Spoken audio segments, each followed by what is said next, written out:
Do you often think of avocados as the ultimate superfood? Creamy, heart-healthy, and packed with good fats? For most people, that's absolutely true. Avocados are praised for supporting the heart, nourishing the skin, and even helping the brain stay sharp with age. But here's the hidden truth. Once you pass 50, there are certain situations where this so-called perfect food can turn into a silent risk. What looks like a harmless green fruit may quietly push your body out of balance in ways you'd never expect. In fact, studies show that even moderate amounts of avocado can sometimes overwhelm the body's natural limits, raising the risk of complications that many people never connect back to this fruit at all. The danger is subtle, but very real. Yet the good news is this: if you know when to be cautious, you can still enjoy avocados wisely while protecting your long-term health. Welcome back to Seniors Over 50, the channel where we share science-backed tips to help you eat smarter, live stronger, and age with confidence. Today we're uncovering 3 surprising cases where avocados may do more harm than good, and the final one is the most overlooked, yet also the most dangerous. Let's jump in. Number 3. People taking blood-thinning medication.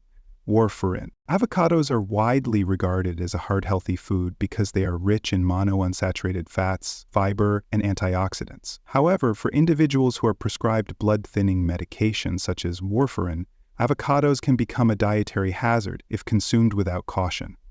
Warfarin works by interfering with vitamin K-dependent clotting factors, thereby preventing dangerous blood clots in patients with conditions such as atrial fibrillation, deep vein thrombosis, or after certain surgeries. Because of this mechanism, maintaining a stable and predictable intake of vitamin K is essential.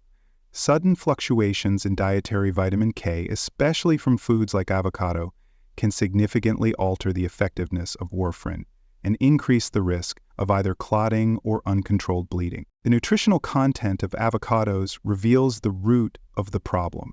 A standard serving of 100 grams of avocado provides about 21 micrograms of vitamin K, while a whole medium fruit can contain 30-40 micrograms depending on variety.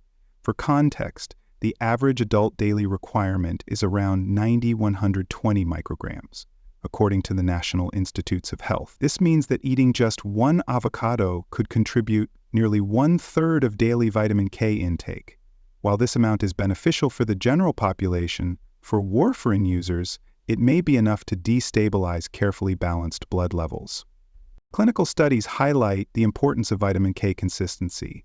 Research published in the Journal of Thrombosis and Hemostasis found that patients on warfarin who had highly variable vitamin K intake were nearly 2 times more likely to experience dangerous fluctuations in their international normalized ratio, INR, the standard measure of blood clotting time. An unstable INR can either leave a patient under-anticoagulated, increasing the risk of blood clots and stroke, or over-anticoagulated, increasing the risk of bleeding complications. Even small dietary changes, such as adding or removing a single avocado several times a week, can disrupt this delicate balance. Beyond vitamin K, avocados are high in fat, which may indirectly interact with warfarin's absorption. Warfarin is a fat-soluble compound, and excessive fat intake could alter its metabolism in the liver. In people over 50, whose liver function and metabolic rate are already slower, this interaction may become more significant. Although research on fat-warfarin interactions is limited, maintaining a diet with moderate and stable fat intake is generally recommended for individuals on long-term anticoagulation therapy. That said, avocados do not have to be completely eliminated from the diets of warfarin users. The key principle is consistency. If a person regularly consumes a small, controlled portion of avocado, such as a few slices, 20 to 30 grams, 2 to 3 times per week, and maintains this habit without sudden changes, their warfarin dose can often be adjusted accordingly by their healthcare provider. Problems arise when avocado consumption fluctuates widely, eating none for weeks, and then suddenly consuming an entire fruit. For patients with good INR monitoring, smaller avocado varieties like Hass avocados are preferable because they naturally encourage portion control compared to larger cultivars like Fuerte.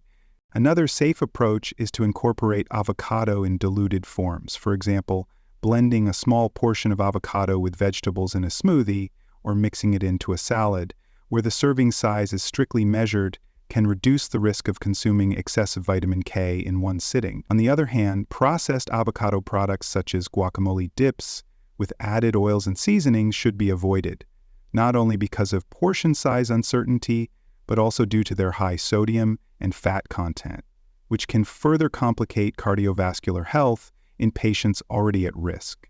Number 2, people with liver disease. For individuals living with liver disease, avocados are not always the safe superfood they are often promoted to be. While avocados are rich in monounsaturated fats, fiber, and antioxidants that usually benefit cardiovascular and metabolic health, the unique challenges faced by people with liver disorders make excessive avocado consumption a potential risk. The liver is the body's central hub for fat metabolism, detoxification, and nutrient processing. In people with chronic liver conditions such as non-alcoholic fatty liver disease, NAFLD, hepatitis, or cirrhosis, its ability to process and regulate dietary fats is significantly reduced. This means that even healthy fats, when consumed in high amounts, can worsen the strain on liver function. One of the key nutritional properties of avocados is their fat content. A medium-sized avocado, approximately 200 grams, contains around 29 grams of fat, of which about 20 grams are monounsaturated fatty acids, MUVA. For healthy adults, these fats are considered protective against heart disease. However, research has shown that in patients with liver disease, total dietary fat intake exceeding 30–35% of daily caloric intake is associated with a rise in liver enzymes such as alanine aminotransferase, ALT, and aspartate aminotransferase, AST. Elevated enzyme levels are markers of liver cell injury. According to the American Journal of Clinical Nutrition, people with NAFLD who consume diets higher in fat, even from plant-based sources, had worsened liver fat accumulation and increased oxidative stress compared to those on lower fat regimens. Another concern is the caloric density of avocados. At about 160 calories per 100 grams, avocados can significantly contribute to overall calorie load.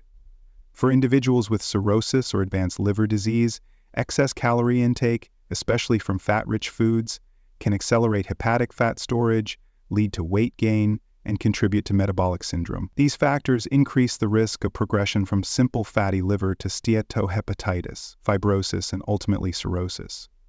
Studies estimate that patients with NAFLD who consume diets exceeding 35% fat and 15% saturated fat are nearly twice as likely to develop advanced fibrosis compared with those maintaining more balanced macronutrient ratios. Moreover, avocados are a source of bioactive compounds such as polyols, which may be poorly tolerated in individuals with impaired liver function. Poor metabolism of these compounds can contribute to bloating, discomfort, or impaired digestion. In cirrhotic patients, where digestion and nutrient absorption are already compromised, this can reduce appetite and overall nutrient intake, further worsening malnutrition, a common complication in liver disease. That said, avocados are not universally harmful for people with liver conditions. The key is moderation and careful selection of the type and form consumed. Small amounts, such as 1/4 to half of an avocado, about 50–70 grams, a few times per week, may still be acceptable, particularly for patients with stable liver disease who are under medical supervision. Choosing Hass avocados, which are smaller and denser in nutrients, may allow for portion control compared to larger varieties like Fuete. Additionally, incorporating avocado in place of less healthy fats, such as butter, margarine, or fried foods, may actually support overall dietary balance, provided the total fat intake is carefully monitored. It is also important to avoid processed avocado products such as guacamole with added oils, salt, or cream, which can be especially harmful for liver patients who must control sodium intake and avoid saturated fats. Fresh, ripe avocado, eaten in small, measured amounts, is far safer than commercially prepared spreads or dressings. Number 1, people who are obese or need weight control. Avocados are often celebrated as one of the healthiest foods on the planet, thanks to their rich supply of monounsaturated fats, fiber, and micronutrients. However, for people who are obese or trying to manage their weight, avocados can be a double-edged sword. While the fats they provide are considered good fats, the very density of calories contained in this fruit makes it problematic for individuals already struggling with excessive body weight. When the goal is weight reduction or strict calorie management, frequent or uncontrolled avocado consumption can easily sabotage progress. The primary concern is caloric density. One medium-sized avocado, weighing approximately 200 grams, contains about 320 calories and 29 grams of fat. To put this into context, a sedentary adult over 50 years old may only require between 1,600 and 1,800 calories per day, according to the U.S. Department of Agriculture, USDA. This means that a single avocado could contribute nearly 20% of daily caloric needs in just one sitting. If consumed in addition to other meals, this excess energy intake quickly adds up and promotes weight gain. For obese individuals, who already have a reduced metabolic rate due to higher fat mass, this caloric surplus is particularly harmful. Fat metabolism in obese individuals is another key issue. Although avocados contain primarily monounsaturated fatty acids, MUFA, which support cardiovascular health, research shows that high overall fat consumption, regardless of type, can hinder weight loss in those with obesity. A study published in the Journal of Nutrition found that participants with obesity who consumed diets with fat contributing more than 35% of daily calories had significantly slower weight reduction compared to those who followed lower fat regimens. This means that even healthy fats, when eaten in excess, can stall weight control efforts. Another factor is portion misjudgment. Because avocados are plant-based and marketed as a superfood, many people assume they can be eaten freely without consequence. In practice, however, portion control is crucial. Just half an avocado, 100 grams, already provides about 160 calories and 15 grams of fat, which is equivalent to 1 tablespoon of butter in terms of energy density. For an overweight person aiming to reduce daily calorie intake by 500-600 calories to achieve a healthy weight loss of 1 pound per week, mismanaging avocado portions can offset the entire calorie deficit. Moreover, obesity in people over 50 is strongly associated with increased risk of type 2 diabetes, cardiovascular disease, and joint problems. Excessive avocado consumption can indirectly worsen these conditions by maintaining or increasing body fat levels. According to the Centers for Disease Control and Prevention, CDC, more than 42% of adults over 50 in the U.S. are classified as obese, making mindful food choices a priority in this demographic. For these individuals, moderation is not just beneficial, it is essential. That said, avocados do not need to be eliminated completely from the diet of obese individuals or those working on weight control. The key lies in careful portioning and substitution. Instead of consuming a whole fruit, eating 1/4 to 1/2 of a small avocado, about 50 to 70 grams, can deliver the benefits of healthy fats and fiber without overwhelming daily caloric intake. Smaller avocado varieties, such as Hass avocados, are preferable because they are easier to divide into modest servings compared to larger varieties like Fuerte or Bacon.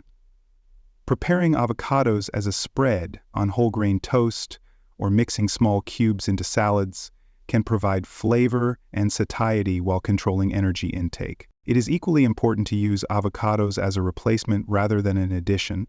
For example, substituting a few slices of avocado in place of cheese, mayonnaise, or processed spreads can create a net reduction in saturated fat and calories. This approach allows obese individuals to reap nutritional benefits without adding unnecessary energy to their diets. However, processed avocado products such as guacamole dips with added oils or cream should be avoided, as these can double the fat and calorie content. In summary, while avocados are often called a superfood, they are not the right choice for everyone. For people struggling with obesity, kidney disease, liver problems, or those taking blood thinners, even a healthy fruit like avocado can quietly create risks if eaten without caution. The key is balance, portion control, and knowing your personal health needs. What about you? How do you enjoy avocados after 50? Share your thoughts in the comments below.